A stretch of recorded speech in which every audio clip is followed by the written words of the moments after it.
नमस्कार दोस्तों, स्वागत है आपके ऊपर। और जैसा कि आपको पता है हमने लेसन 4 हम कर रहे थे क्लास 7th का। इसका हमने थोड़ा-सा पढ़ लिया था और थोड़ा-सा लेसन हमारा बचता था, तो कहाँ से बचता था वहीं से हम आगे कंटिन्यू करेंगे। तो हम पढ़ रहे थे पवन से, क्योंकि इसके पीछे वायुदाब हमने पढ़ लिया था। आज हम पढ़ेंगे पवन से, तो आइए शुरू करते हैं। तो देखेंगे आप कि पवन जो है वो क्या है। तो उच्च दाब क्षेत्र से निम्न दाब क्षेत्र की ओर वायु की गति को पवन कहते हैं। यानी जब वायु जो है वो गति करती है तब हम उसे नाम देते हैं पवन का। और ये हम पढ़ चुके हैं कि वायु जो है वो हमेशा उच्च दाब से निम्न दाब की ओर गति करती है, और इसी जब ये वायु गति करती है तब हम उसको नाम देते हैं पवन का। आगे बढ़ते हैं। आप पवन को काम करते हुए देख सकते हैं। यह सड़क पर गिरी हुई पत्तियों को उड़ाती है और तूफान के समय पेड़ों को उखाड़ देती है। कभी कभी जब आपने पवन धीरे धीरे बहती है तो आप इसमें महीन धूल कण धुएं को उड़ते हुए भी देख पाते होंगे।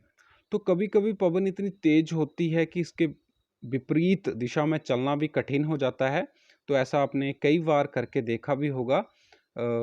आपने अवश्य अनुभव किया होगा कि तेज पवन में छाता लेकर चलना आसान नहीं है। 3 अन्य उदाहरण सोचिए जब तेज पवन के कारण आपके लिए समस्या उत्पन्न हुई हो। पवन को मुख्यतः 3 प्रकारों में विभाजित किया जाता है, और ये इम्पोर्टेंट क्वेश्चन है। आप टेक्निकली भी है थोड़ा सा, आप थोड़ा सा ध्यान देंगे। तो पवन को हमने 3 प्रकारों में विभाजित किया हुआ है। तो यहाँ पे थोड़ा सा पढ़ लेते हैं कि आप जानते हैं पवन का नाम आने की दिशा के आधार पर निर्धारित होता है। उदाहरण के लिए पश्चिम से आने वाली पवन को पश्चिमी या पछुआ पवने कहते हैं।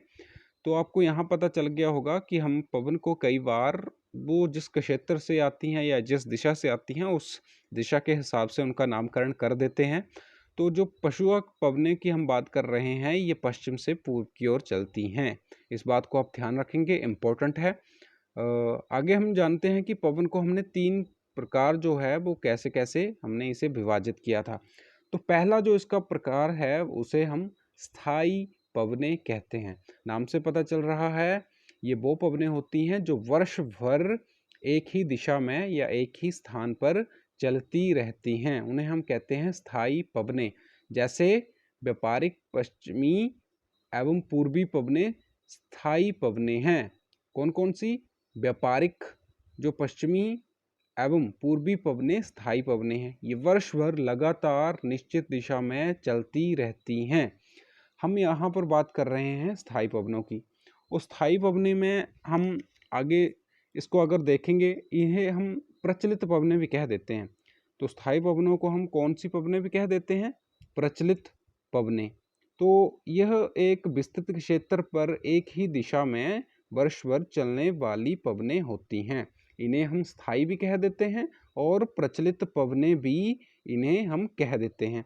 इसके अगर आप उदाहरण देखेंगे स्थायी पवनों के, तो पछुआ पवने, व्यापारिक पवने और ध्रुवीय पवन।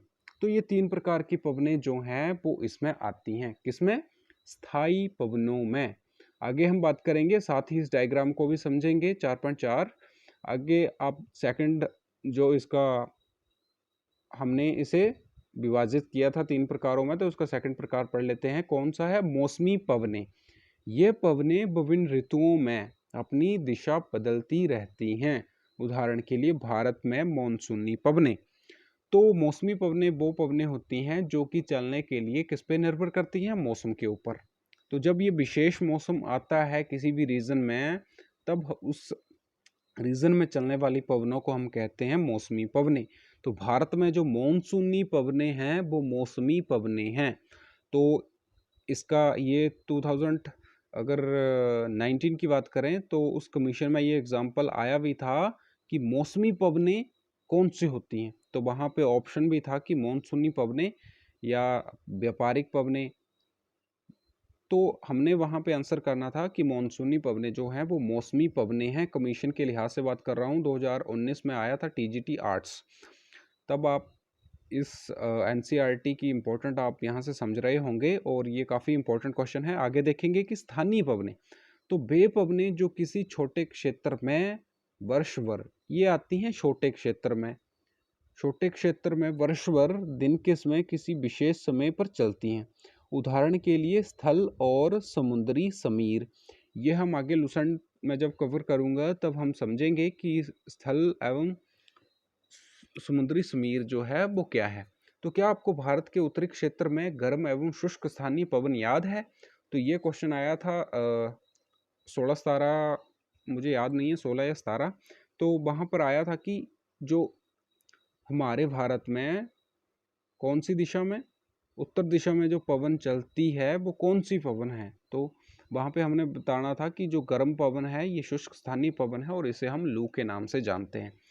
तब हम यहाँ पर इस एग्जाम्पल को समझने, ये जो डायग्राम हमारे पास है तो इसे समझने की थोड़ी सी कोशिश करते हैं कि ये डायग्राम हमें क्या बताने की कोशिश कर रही है।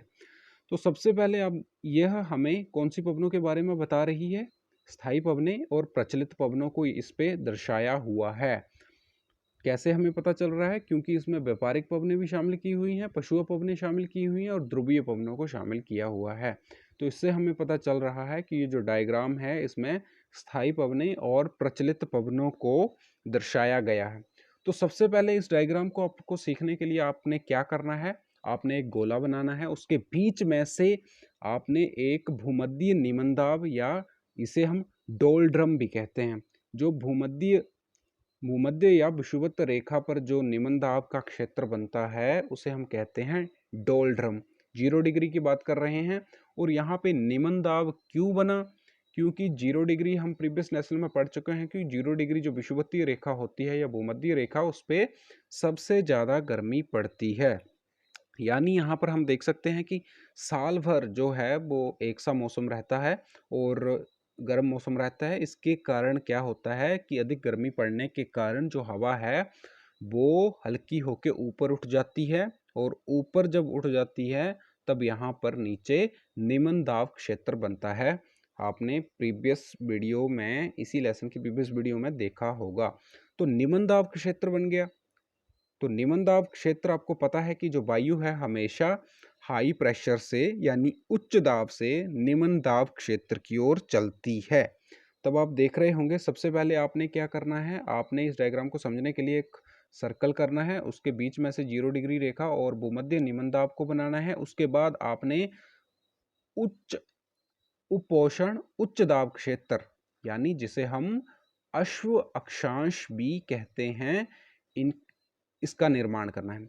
यानी सबसे पहले आपने कौन से रीजन को बात करनी है? आपने जो नीला कलर आप देख रहे होंगे भूमध्य निम्न दाब, ये बनाना है। इसके बाद आपने सीधे उच्च दाब क्षेत्र बनाना है। यानी सबसे पहले आपने जो दाब क्षेत्र हैं वो बनाने हैं, फिर चाहे वो उच्च हो फिर चाहे वो निम्न हो। तो यहाँ पर आप सबसे पहले भूमध्य रेखीय निम्न दाब बनाएंगे, उसके ऊपर डोलड्रम रखेंगे। डोलड्रम इसी को कहते हैं डोलड्रम। इस निम्न दाब को बनाने के बाद आप इससे थोड़ी सी स्पेस छोड़कर ऊपर बनाएंगे उच्च दाब। उसके बाद फिर से थोड़ी सी स्पेस आप छोड़ के बनाएंगे निम्न दाब। इसे अधोध्रुवीय निम्न दाब भी कहते हैं या उपध्रुवीय निम्न दाब भी कहते हैं।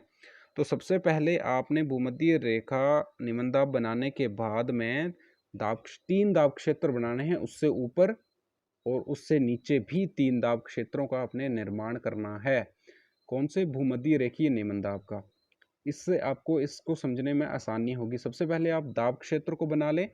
निम्न दाब बन गया, भूमध्य रेखा, उसके ऊपर आप 3 दाब और बनाएंगे। कौन कौन से? उपोषण उच्च, उपध्रुवीय निम्न या अधोध्रुवीय निम्न और उसके ऊपर उच्च दाब। ठीक इसी प्रकार आप नीचे करेंगे, उपोषण उच्च दाब बनाएंगे, जिसे हॉर्स अक्षांश या अश्व अक्षांश भी कहते हैं। मैं कहाँ पर बताने की कोशिश कर रहा हूँ, मैं आपको कह रहा हूँ कि सबसे पहले आपने इसके क्षेत्र को बनाना है। इसके क्षेत्र के बाद आपने सीधे इसके क्षेत्र का निर्माण करना है, उपोषण उच्च दाब का, उसके बाद अधोध्रुवीय निम्न दाब का और उसके बाद फिर से उच्च दाब का। ऐसा करने के बाद आपने ठीक नीचे भी इसी प्रकार करना है। नीचे आपने उपोषण उच्च दाब बनाना है, उसके बाद आपने अधोध्रुवीय निम्न दाब का निर्माण करना है, उसके बाद फिर से उच्च दाब का। यानी हम कह रहे हैं सबसे पहले निम्न दाब, फिर उच्च दाब। यहाँ पर आप देख रहे होंगे निम्न दाब बना, यहाँ पर उच्च बना, फिर यहाँ पर निम्न बना, फिर यहाँ पर उच्च बना, यानी निम्न उच्च। इसी प्रकार ऊपर को चलेंगे आप, यहाँ पर आप देख रहे होंगे निम्न, यहाँ पर आप देखेंगे उच्च, इसके बाद फिर से निम्न, इसके बाद फिर से उच्च। इस उच्च दाब क्षेत्र यहाँ पर बन रहे हैं, और ये क्यों बन रहे हैं आपको पता है। भारी वायु उच्च दाब क्षेत्र बनाती है और हल्की वायु निम्न दाब क्षेत्र। इसके बाद आपने यहाँ पर जो बीच का एरिया बचा, कौन से एरिया की अब हम बात कर रहे हैं, अब हम कर रहे हैं यहाँ के एरिया की बात। ये जो इसके साथ आप देख रहे होंगे, ये जो व्यापारिक पवने आप उत्तरी क्षेत्र में भी देख रहे होंगे, और ठीक आप व्यापारिक पवने आप दक्षिणी व्यापारिक पवने। अब आपने पवने बनानी है, पहले आपने दाब क्षेत्र बना लिए, उसके बाद अब आप बनाएंगे दक्षिणी व्यापारिक पवने और उत्तरी व्यापारिक पवने। तो आप देख रहे होंगे ये जो पवने हैं यह किस दिशा में चल रही हैं। यह अगर आप बात करेंगे तो इस पे इन जो व्यापारिक पवने हैं इन पर जो है वो कोरियोलिस बल या फेरल जो का नियम जो है वो काम कर रहा है। इसी कारण जो है वो इनकी दिशा जो है वो उत्तरी साइड में अपनी दाईं ओर, यानी हमने बात की है कि उच्च दाब से हमेशा जो है पवने चलेंगी निम्न दाब की ओर, तो ठीक है ये इस तरह से चलेंगी नीचे को, और ये भी उच्च दाब है, यहाँ नीचे निम्न दाब, तो ये इस तरफ को चलेंगी। लेकिन ये सीधी ना चल के आप देख रहे होंगे इनकी दिशा जो है वो इस तरह से है, यहाँ पे इस तरह से है, और नीचे वाले रीजन में आप देखेंगे तो इस तरह से है। अब ये इस तरह क्यों है, तो इसका कारण हम एडवांस में जानेंगे। मैं आपकी समझ के लिए इतना यहाँ पर बता रहा हूँ कि यहाँ पर कोरियोलिस बल जो है वो काम कर रहा है, और उत्तर दिशा में की अगर बात करें तो ये अपनी दाईं ओर घूम रही है, यानी जब ये उच्च दाब से निम्न दाब की ओर आ रही है तो ये अपनी दाईं ओर घूम रही है। और अब जब आप दक्षिण की बात करेंगे, हम व्यापारिक पवनों की बात कर रहे हैं यहाँ पर, तो यहाँ पर स्पेस ना होने की वजह से मैं यहाँ शो कर रहा हूँ। इसीलिए जब आप इसे जब दक्षिणी व्यापारिक पवनों की बात करेंगे तो ये अपनी बाईं ओर चल रही है, अपनी बाईं ओर, यानी दक्षिण में ये व्यापारिक पवनें अपनी बाईं ओर यानी जिस दिशा में ये जा रही हैं उसका अपने दायां बायां करना है। तो यहाँ पर नीचे की तरफ आ रही हैं, तब हमने ये दाईं ओर आ रही हैं, और जब दक्षिणी व्यापारिक पवनों की बात करेंगे तो ये अपनी बाईं ओर आएंगी, तभी इनकी दिशा जो है वो इसे आपको देखने को मिल रही होगी। तो हम यहाँ पर समझ चुके हैं व्यापारिक पवनों के बारे में। अब हम समझेंगे पछुआ पवनों के बारे में। तो पछुआ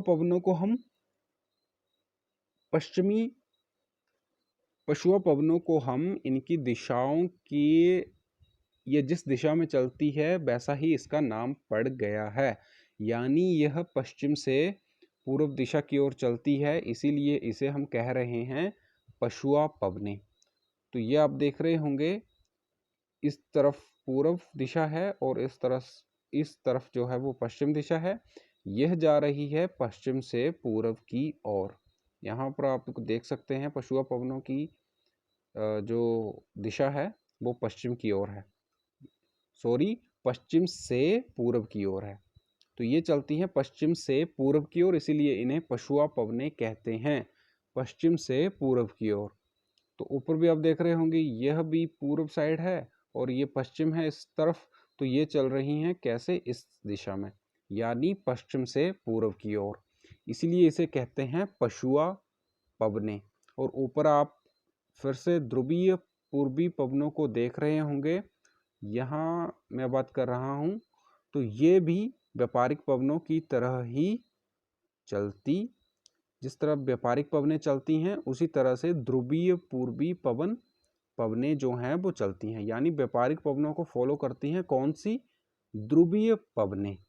जिस तरह से व्यापारिक पवनें आपने देखी हैं चल रही हैं अपनी दाईं ओर, अगर हम उत्तर साइड की बात करें तो अपनी दाईं ओर चल रही हैं, उत्तर, ये वाला रीजन पूरा उत्तर का है और ये वाला पूरा दक्षिण का, तो ये अपनी दाईं ओर चल रही हैं, और ये अपनी दाईं ओर कौन सी, अपनी बाईं ओर, यहाँ पर व्यापारिक पवनों की मैं बात कर रहा हूँ। आपको समझने में ज़रूर थोड़ी-सी दिक्कत आ रही होगी, लेकिन ये थोड़ा-सा चैप्टर टेक्निकल है, तो आप फ़िलहाल इतना ही समझें कि आप 7वीं के लिहाज से इन पवनों को याद करने की कोशिश करें कि हमने इन्हें 3 प्रकार की पवनों में विभाजित किया है। कौन-कौन सी? स्थायी पवनें, मौसमी पवनें और स्थानीय पवनें।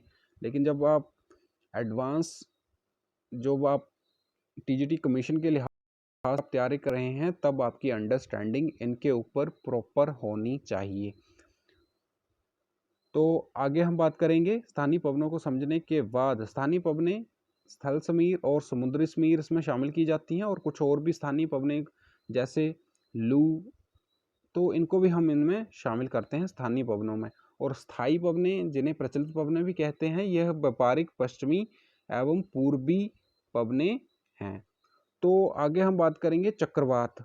तो चक्रवात जो है वो ये भी पवनों के कारण ही आता है, तो इसे समझने की कोशिश करेंगे। तो आइए देखते हैं। तो भारत के पूर्वी समुद्री तट में, जैसे कि आपको पता है कि अगर हम भारत का नक्शा बनाते हैं तो इसके पूर्व साइड में कौन सा समुंदर पड़ता है? बंगाल की खाड़ी, और पश्चिम में अरब सागर। तब आप देख रहे होंगे कि जो ओडिशा का तट है वो भी पूर्वी साइड में पड़ता है और बंगाल की खाड़ी से लगता है। इसीलिए जब बंगाल की खाड़ी में जो चक्रवात आया था, कब? 1999 में, तब यहाँ इसके 5 जिले बेहद प्रभावित हुए थे। तो इसमें क्या हुआ था? 29 अक्टूबर 1999 को एक अन्य महाचक्रवात आया जिसने राज्य के बड़े भाग में तबाही मचाई। मुख्यतः पवन का वेग, वर्षा तथा ज्वारीय प्रोत्कर्ष से हानियां हुई। तो यहाँ पर आप देख रहे होंगे कि स्पीड जो है वो पवन की कितनी थी? 260 किलोमीटर प्रति घंटा। तो 260 किलोमीटर, गाड़ियां भी इससे थोड़ी हमारे यहाँ थोड़ी कम तेज दौड़ती हैं, इतनी तेज स्पीड थी इसकी। 260 किलोमीटर प्रति घंटे की वेग से चली थी, और ये तकरीबन 36 घंटे तक लगातार चलती रही थी।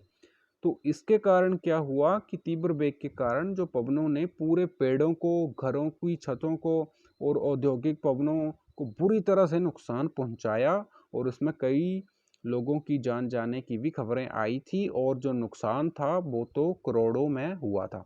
तो विद्युत आपूर्ति तथा टेलीफोन लाइनें भी पूरी तरह से कट गई थी, और चक्रवात के फलस्वरूप लगातार 3 दिनों तक भारी बारिश होती रही थी। इस वर्षा के कारण ओडिशा की प्रमुख नदियों में बाढ़ आ गई थी। चक्रवाती पवनों के कारण उठी ज्वारीय तरंगें स्थल पर 20 किलोमीटर तक आ गई थी। इसका मतलब ये हुआ कि समुद्र की जो तरंगें थी, यानी समुद्री पानी जो है वो 20 किलोमीटर अंदर सतह तक आ गया था, जो कि काफी भयानक स्थिति जो थी इसके कारण उत्पन्न हुई थी। इसमें अचानक 7 से 10 मीटर की ऊंची ज्वारीय तरंगें आ गई थी, जिसके कारण तैयार खड़ी धान की फसल पूरी तरह से नष्ट हो गई थी। तो ये आप इस तस्वीर में देख रहे होंगे, ये पूरे गांव का एक तस्वीर ली हुई है जिसमें दिखाया गया है कि किस तरह से पानी जो है वो बस्तियों में घुस गया था, और इसकी वजह से नुकसान जो है वो काफी ज्यादा हुआ था। आगे इसी को हम आगे देखेंगे। 25 अक्टूबर 1999 को पूर्वी पोर्ट ब्लेयर, जो कि अंडमान निकोबार में पड़ता है, और ये हमारा एक यूटी है यानी यूनियन टेरिटरी। तो इसमें भी और थाईलैंड की खाड़ी में भी चक्रवात के कारण जो थी वो काफ़ी भयानक स्थितियां उत्पन्न हुई थी। तो इस तरह से चक्रवात जो था वो मनुष्य के नाश का कारण भी बनता है। तो आगे आर्द्रता के बारे में हम समझने की कोशिश करेंगे, और वर्षा भी यहाँ पर बताया हुआ कि 3 प्रकार की वर्षा होती है। कौन कौन सी? चक्रवाती, पर्वतीय और संवहनी वर्षा। तो वर्षा कितने प्रकार की होती है ये हमने समझा, चक्रवाती, पर्वतीय और संवहनी वर्षा। ऊपर हमने पढ़ा था कि पवनें कितने प्रकार की होती है, तो वो भी 3 प्रकार की, और वर्षा भी 3 प्रकार की। तो आर्द्रता देखेंगे। आर्द्रता किसे कहते हैं? एक किसी भी निश्चित समय में जो वायु में जल की मात्रा होती है उसे हम कहते हैं आर्द्रता। समझने की कोशिश करते हैं। जब जल पृथ्वी एवं विभिन्न जलाशयों में से वाष्पित होता है तो यह जल वाष्प बन जाता है। वायु में किसी भी समय जल वाष्प की मात्रा को आर्द्रता कहते हैं। यानी जो वाष्प होती है वायु में उसी को जल वाष्प कहते हैं, और उसी से आर्द्रता का निर्माण जो था वो होता है। और जब वायु में जलवाष्प की मात्रा अत्यधिक हो जाती है तब हमें आर्द्र दिन कहते हैं। जैसे जैसे वायु गर्म होती जाती है इसकी जलवाष्प धारण करने की क्षमता बढ़ती जाती है और इस प्रकार यह अधिक आर्द्र हो जाती है। जैसे कि आपने बरसात के मौसम में देखा होगा कि कपड़े जो हैं वो सूखने में बड़ा ज़्यादा टाइम लगाते हैं।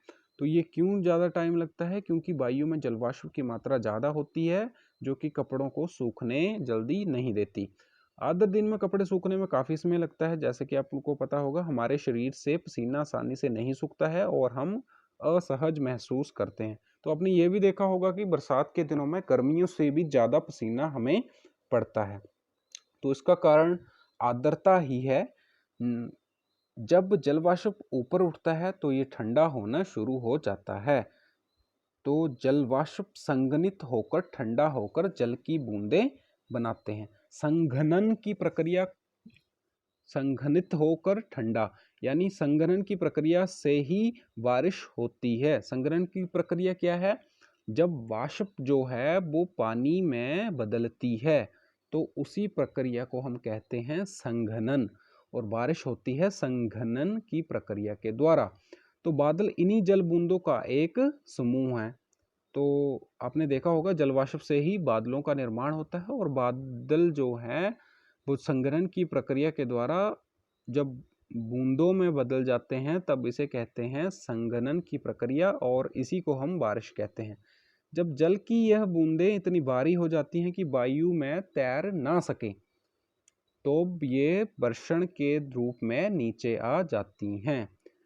तो इस तरह से बादलों से बारिश का भी निर्माण हमने समझा। आकाश में उड़ते हुए जेट हवाई जहाज से आपने पीछे सफेद पथ चिन्ह छोड़ते हैं। इनके इंजनों से निकलती जो नमी है वो संघनित हो जाती है। वायु के गतिमान ना रहने की स्थिति में ये संघनित नमी कुछ देर तक पथ के रूप में दिखाई देती है। तो आपने ये भी समझा होगा कि जब कोई भी जेट जो है वो उड़ता है तब अपने पीछे वो एक पतली सी क्या छोड़ता है? पतली सी सफेद पथ भी छोड़ता है। तो ये पथ जो है वो धुआं ना होकर के क्या होता है? जलवाष्प ही होता है जो कि संघनित, जो कि उस जलवाष्प की जो कि इंजनों से निकलकर वायु में विद्यमान हो जाता है और वायु उस समय गतिमान नहीं होती है, इसलिए वो पथ हमें काफ़ी लंबे समय तक वहीं उसी दिशा में दिखता है। तो पृथ्वी पर जल के रूप में गिरने वाले वर्षण को वर्षा कहते हैं। तो वर्षा क्या है? जब जल जो है वो बादलों से वर्षण के रूप में नीचे गिरता है।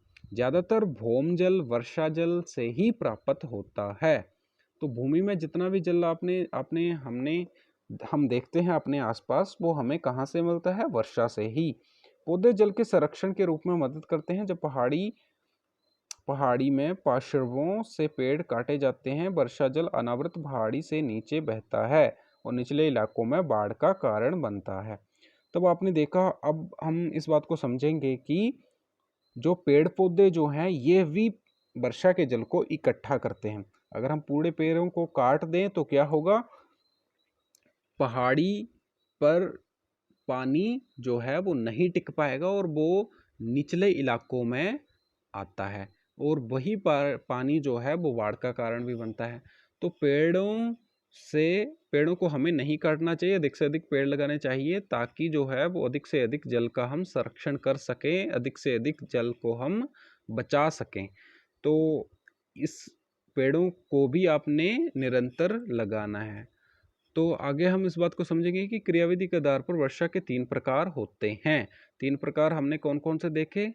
संवहनी वर्षा, पर्वतीय वर्षा और चक्रवाती वर्षा।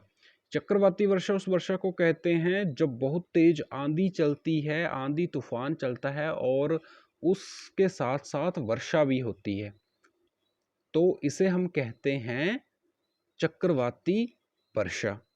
ठंडी वायु और गर्म वायु आप देख रहे होंगे, चक्रवाती वर्षा का जो एग्जाम्पल आप देख रहे होंगे, तो गर्म वायु जो है वो ऊपर जाने का प्रयास करती है और ठंडी वायु नीचे आने का प्रयास कर रही है। तो जब ये दोनों आपस में पवनें लड़ रही होती हैं, गर्म वायु और ठंडी वायु की पवनें आपस में लड़ रही होती हैं, तब जो है ये एकदम से तेज गति से एक दूसरे के ऊपर जाने की कोशिश करती हैं, तब जो है वो चक्रवात की स्थिति पैदा होती है। और इसी चक्रवात से जो वर्षा होती है उसे हम कहते हैं चक्रवाती वर्षा।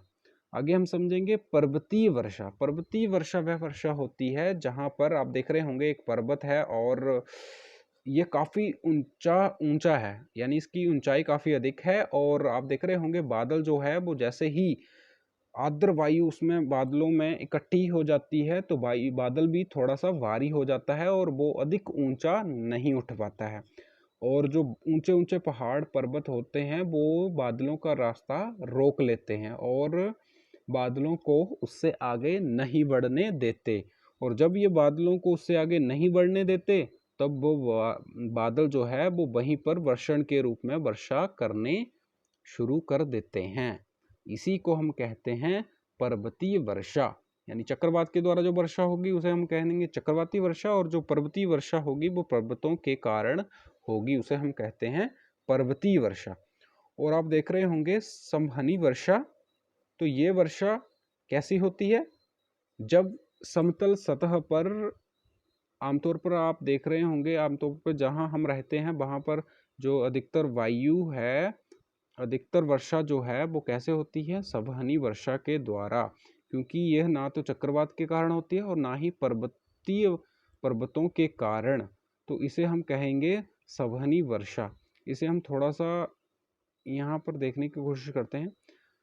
तो इस तरह से हमने संवहनी वर्षा को भी देखा, ऐसी वर्षा जो कि सतह पर, समतल सतह पर जब भी बादल इकट्ठे होते हैं और वो वर्षण के रूप में वर्षा को नीचे गिराते हैं, यानी जल की बूंदों को नीचे गिराते हैं, तब हम उसे कहते हैं संवहनी वर्षा। आगे हम थोड़ा सा पढ़ लेते हैं। पौधों तथा जीव जंतुओं के जीवित रहने के लिए वर्षा बहुत महत्वपूर्ण है। इसमें धरातल को ताजा जल प्रदान होता है। यदि वर्षा कम हो तो जल की कमी तथा सूखा हो सकता है। इसके विपरीत अगर वर्षा अधिक होती है तो बाढ़ आ जाती है। तो क्या आप जानते हैं वर्षण के दूसरे रूप हिम, सहिम, वृष्टि तथा ओला है। तो इस प्रकार की वर्षा भी आपने देखी होगी, हिम, सहिम, वृष्टि। तो शिमला में आपने देखा होगा कि अक्सर शिमला, कुल्लू और लाहौल स्पीति के इलाकों में आपने देखा होगा कि जो है बर्फ के रूप में जो नीचे वर्षण, बर्फ के रूप में जब बर्फ जो है वो नीचे गिरती है ठंडे इलाकों में, तब हम उसे कहते हैं सहिम वृष्टि यानी हिम वृष्टि, यानी जहाँ पर बर्फ गिरती है। और तथा ओलावृष्टि, जब वर्षा जो है वो जल की बूंदों के रूप में ना हो करके सीधे बड़े बड़े गोले जो है वो नीचे फेंकती है, तब उसे ओलावृष्टि। और जब बर्फ को नीचे फेंकती है डायरेक्ट, तब उसे कहते हैं हिम वृष्टि। जब बर्फ गिरती है, जो आपने रुएं से आपने देखे होंगे गिरते हुए नीचे, उसे हम कहते हैं हिम वृष्टि। तो इस तरह से हमने इस लेसन को कवर कर लिया है। आगे इसके क्वेश्चन आंसर हैं, तो अधिकतर क्वेश्चन आंसर का आंसर आप खुद देने की कोशिश करें। अगर आप नहीं दे पा रहे हैं इसका मतलब आपने ध्यान से नहीं पढ़ा है, आपको एक रीडिंग और देने की ज़रूरत है। तो इसलिए आप पहले इन्हें खुद सॉल्व करने की कोशिश करें और उसके बाद ही जो मैं आपको आंसर प्रोवाइड कर रहा हूँ उनको देखें। तो ये देख सकते हैं आप आंसर। तो यहाँ पर आप देख रहे होंगे क्वेश्चन नंबर 1, जिसका वो पूछा गया था कि वायुमंडल क्या है। तो वायुमंडल क्या है? विभिन्न तरह की जो गैसें हैं उन्हीं से वायुमंडल का निर्माण हुआ है।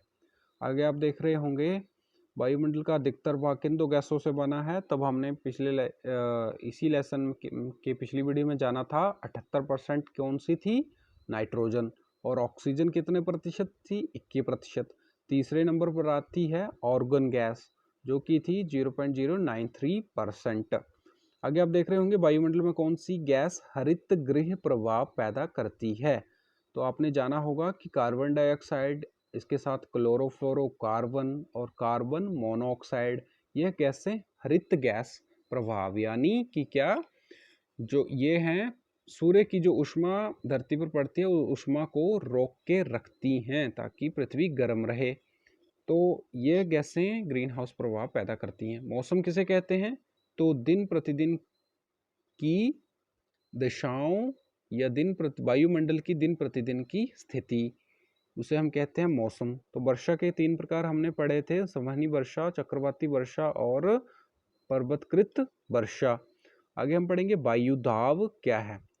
तो पृथ्वी की सतह पर वायु के भार द्वारा लगाया गया दाब या बल, उसे हम कहते हैं वायुदाब। आगे आप देख रहे होंगे, सही उत्तर चिन्हित करना है आपने। निम्न सूर्य के हानिकारक किरणों से बचाती है कौन? ओजोन गैस हमें बचाती है। वायुमंडल में सबसे महत्वपूर्ण परत कौन सी थी? क्षोभ मंडल। और ये महत्वपूर्ण क्यों थी ये आप बताएंगे। वायुमंडल में निम्न परतों की कौन सी बादल विहीन है? तो समताप मंडल हमने देखा है कि ये जो है वो वायु के बिना है। वायुमंडल की परतों में हमें ऊपर जाते हैं तब वायुदाब क्या होता है? जैसे जैसे हम वायु ऊपर की तरफ जाते हैं आसमान की तरफ, तो वायुदाब कम होता जाता है। जब वृष्टि तरल रूप में पृथ्वी पर गिरती है तब हम उसे कहते हैं वर्षा। निम्नलिखित स्तंभों को मिलाकर सही जोड़े बनाएं। तो व्यापारिक पवन हमने कौन सी पवनों में पढ़ी थी? स्थायी पवनों में या प्रचलित पवनों में। लू जो है वो स्थानीय पवन है और मॉनसून मौसमी पवन। और पवन की क्षैतिज गति, यानी जब वायु बहती है तब हम उसे कहते हैं पवन। तो कारण बताने हैं आपने। आर्द्र दिन में गीले कपड़े क्यों जल्दी से नहीं सूखते हैं? भूमध्य रेखा से ध्रुवों की ओर जाने पर आपतन की मात्रा घटती जाती है।